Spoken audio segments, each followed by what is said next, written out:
Kan tadi bahwa ada sejumlah data terkait dengan sakit jantung di Indonesia. Saya akan bacakan dulu, mohon izin para narasumber. Data WHO 2024, ada 17 juta orang di dunia meninggal akibat jantung dan pembuluh darah. Mungkin kalau ada data terbaru nanti Bapak-Bapak dan Ibu bisa diperbaharui. Sementara di Indonesia, jantung penyakit kedua mematikan setelah stroke. 26,4% kematian akibat jantung koroner, sementara 14,38% kematian akibat stroke. Data BRIN, sebanyak 651.481 orang meninggal per tahun akibat penyakit kardiovaskular. Sementara data BPJS per Mei 2024, pasien jantung mencapai 1,89 juta orang. Kemudian data JKN juga pada 2023, jantung memakan 70% dari beban katastropik atau setara 23,53 triliun. Hasil survei kesehatan Indonesia Kemenkes 2023, penderita jantung tertinggi jatuh pada usia produktif 25 hingga 34 tahun yang mencapai 140.206 orang.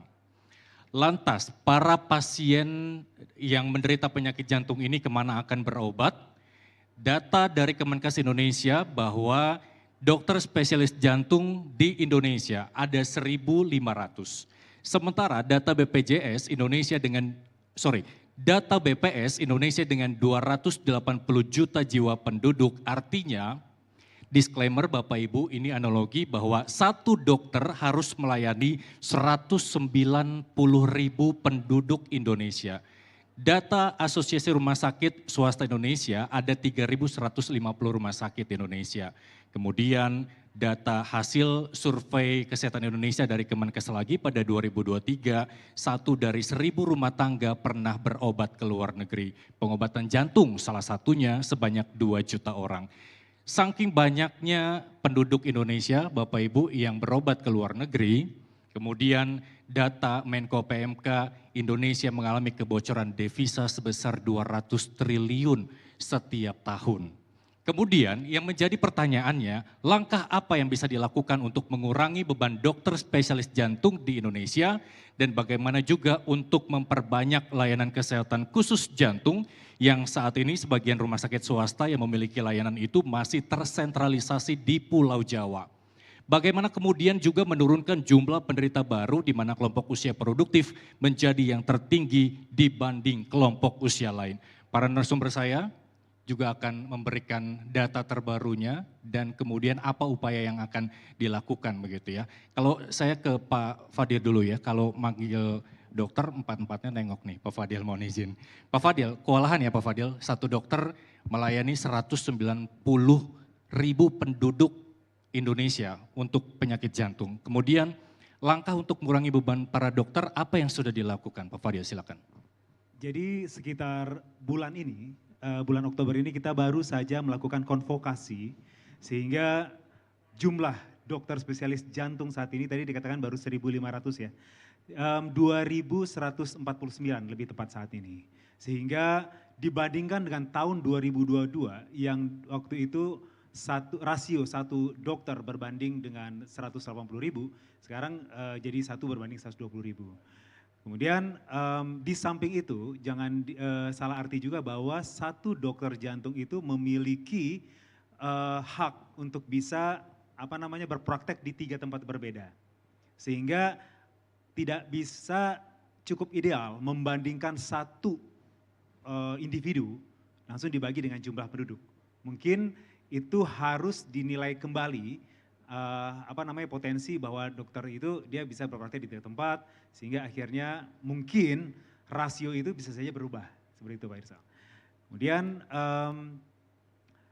itu tanggapan saya bahwa memang saat ini jatuhnya masih kekurangan dokter spesialis jantung. Kita dari PERKI, Indonesian Heart Association, itu berpikir bahwa cukupnya itu sekitar 2.800 dokter. Dan dengan itu sudah termasuk ideal belum?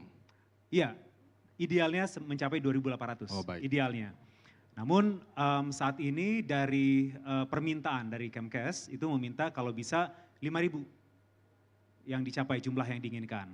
Karena saat ini memang ada keselarasan antara program Kemkes dengan permintaan peningkatan jumlah dokter jantung karena ada target untuk bisa menempatkan atau mungkin melakukan meningkatkan fasilitas terutama cath lab di beberapa kabupaten dan kota.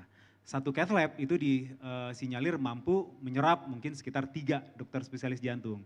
Karena harus ada beberapa seandainya satu dokternya berada di cath lab, berarti 2-nya lagi mungkin standby, satunya di ruang intensif atau satunya lagi mungkin di daerah poli. Jadi seperti itu untuk menjaga pelayanan tetap maksimal.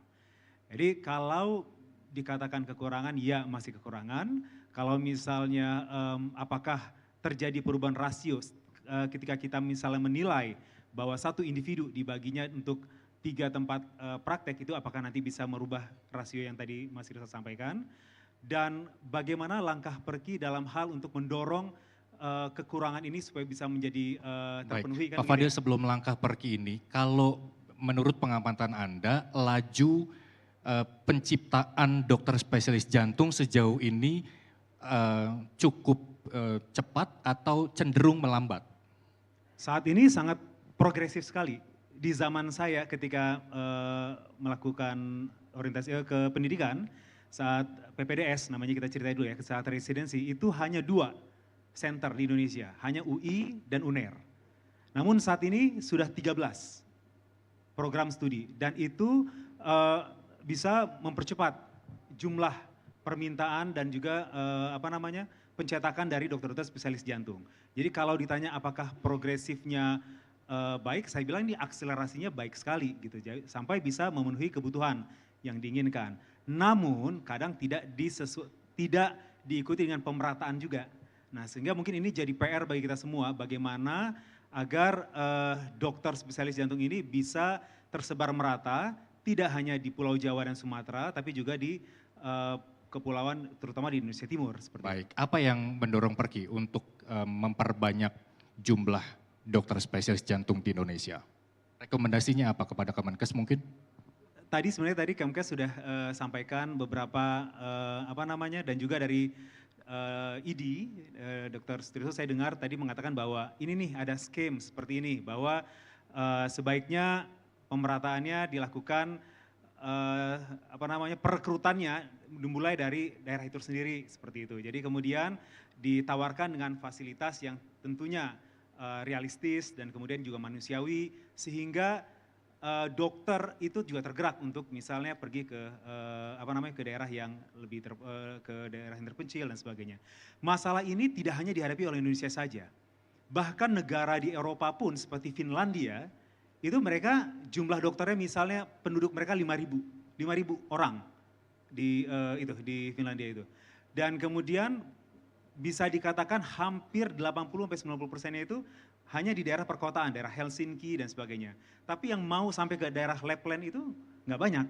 Kenapa ya? Karena satu, mereka juga harus berpikir, saya harus punya keluarga, nanti di mana keluarga saya nanti akan tinggal, bagaimana pendidikannya dan sebagainya, kemudian insentifnya, itu dengan insentif yang bagus dan itu negara maju.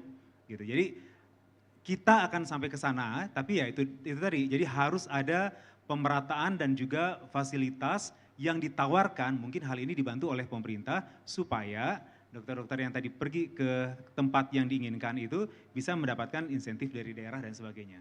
Baik, untuk menyentuh angka 5.000, apa sebenarnya hambatannya? Apakah memang minimnya tenaga kependidikan untuk profesi spesialis jantung atau spesialis jantung ini adalah spesialis yang memang kurang diminati para dokter-dokter umum untuk melanjutkan pendidikan ke dokter spesialis? Kalau dilihat dari segi peminatan ini cukup tinggi peminatnya, antusiasmenya cukup tinggi. Terbukti dari beberapa kali misalnya permintaan ketika rekrutmen itu selalu menduduki peringkat kalau nggak nomor 1, nomor 2 untuk terhadap jumlah peminatan terhadap dokter spesialis. Kenapa masih belum mencapai 5.000 misalnya? Karena memang target 5.000 dimintakan oleh dari Kemkes. Yang dari kita itu percepatannya cukup signifikan sebenarnya. Namun ya itu mendidik dengan standarisasi yang baik dan juga dengan mempertahankan kualitas itu tentu tidak mudah. Dan semua peserta yang diseleksi pun juga harus melewati beberapa persyaratan yang diajukan oleh tiap-tiap prodi. Namun saat ini juga ada kerjasama atau yang dibuka dengan Kemkes, yaitu berbasis hospital, namanya hospital base, dan juga ada university base. Itu salah satu bentuk dari solusi bagaimana untuk bisa mempercepat atau mengakselerasi adanya jumlah dokter yang bisa diterima tadi, seperti itu.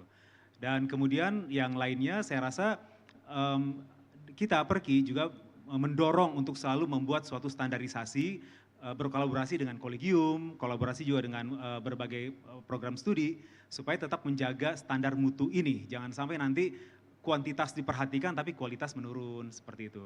Dan kemudian juga tetap juga diperhatikan bagaimana caseload, kemudian jangan sampai nanti dokternya tidak terampil gitu. Cukup cepat, tapi kemudian nanti ketika berhadapan dengan kasus dia jadi kayaknya belum pernah mengalami seperti ini gitu. Jadi akhirnya ya yang nanti yang jadi korban tetap masyarakat gitu. Baik, terima kasih Pak Fadil. Saya tahan dulu. Saya mau beralih ke